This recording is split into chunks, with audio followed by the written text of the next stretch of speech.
Shalom bien-aimé, le Seigneur se présente à nous cette semaine comme étant le Dieu de miséricorde. Nous sommes dans Jérémie 3 au verset 13. Voici ce que dit l'Éternel à travers le prophète Jérémie.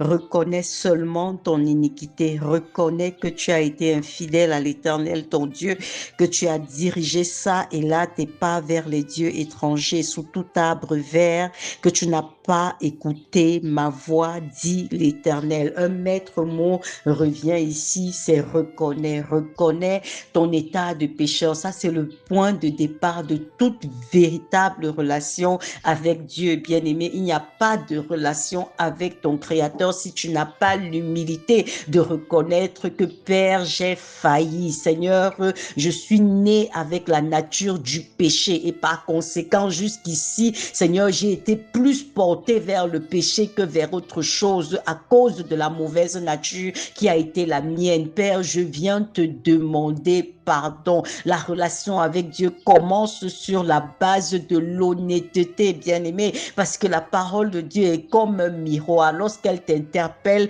tu dois pouvoir te reconnaître, n'est-ce pas, là-dedans et demander pardon à Dieu. C'est pour ça qu'ici, le Seigneur pouvait dire à son peuple, reconnais seulement ton iniquité. Je ne demande rien d'autre de toi que d'avoir cette intégrité de cœur, de reconnaître là où tu as failli, là où tu es tombé. Ici, il ne s'agit pas d'avoir posé de bons actes ou de mauvais actes parce que la Bible dit que nous sommes tous nés pécheurs devant Dieu et nous avons besoin d'un sauveur. Et ce sauveur porte un nom, la personne de Jésus-Christ. Alors ce matin, le Seigneur nous invite encore à l'humilité. Hier, nous avons parlé de deux cas spécifiques, notamment celui du fils prodigue. Vous allez voir le début de la réconciliation avec son père, c'est lorsqu'il a pris conscience effectivement que, ayant vécu dans la débauche avec sa part d'héritage, il avait mal agi, il a reconnu son tort, il a dit, j'irai vers mon père et je vais lui dire, mon père, j'ai péché contre le ciel et j'ai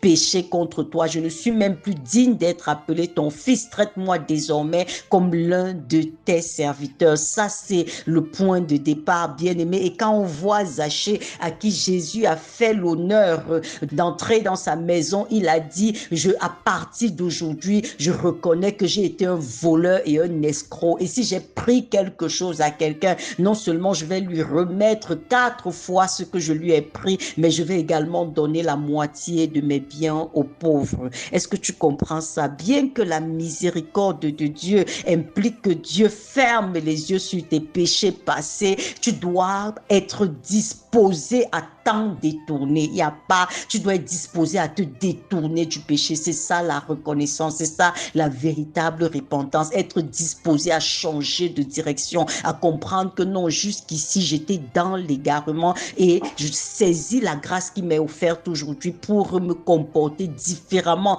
de ce que j'étais hier. C'est ça la miséricorde, c'est ça accepter la miséricorde de Dieu, bien-aimé. Si quelqu'un te parle d'une miséricorde qui te donne la latitude de t'enfoncer dans tes mauvaises voies en disant que Dieu est miséricordieux, c'est l'erreur, ce n'est pas la vérité, parce que là tu es en train de mépriser la grâce que Dieu te fait, n'est-ce pas? Et par conséquent tu attires sur toi le courroux de l'ennemi à qui tu te livres par une vie de péché. Donc ce matin nous sommes appelés à nous examiner de manière sans complaisance. Examine-toi sans complaisance, ne cherche pas de justificatif, ne cherche pas, bien-aimé, à jongler. Quand tu es dans la présence de Dieu, ne cherche pas à jongler, parce que si tu jongles devant Dieu, qui va t'aider? Qui va t'aider? Tu n'as pas besoin de faire semblant. Reconnais où tu as failli. Reconnais que jusqu'ici, Dieu n'a pas été ta priorité. Reconnais que, parce que lorsque ici, le Seigneur leur reprochait l'idolâtrie, mais aujourd'hui, quand on parle d'idolâtrie, c'est le fait de faire passer toute autre chose avant Dieu, n'est-ce pas?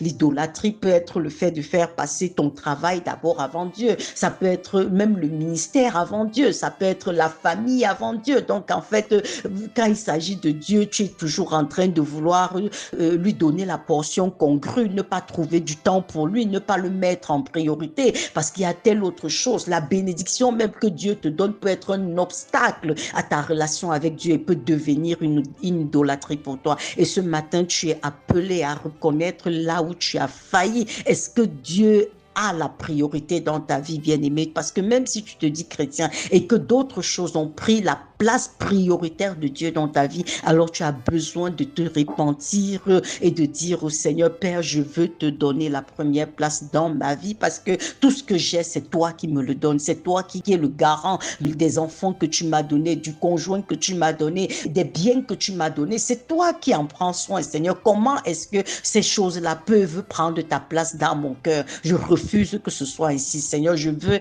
te donner la première place, celle qui est véritablement la tienne. Le Seigneur t'appelle ce matin à la repentance, bien-aimé, et ma prière et ma supplication, c'est que tu ne passes pas à côté de cette opportunité. Reconnais là où tu as failli et humilie-toi devant ton Dieu. Accepte sa main tendue pour te relever dans le nom de Jésus. Shalom, bien-aimé.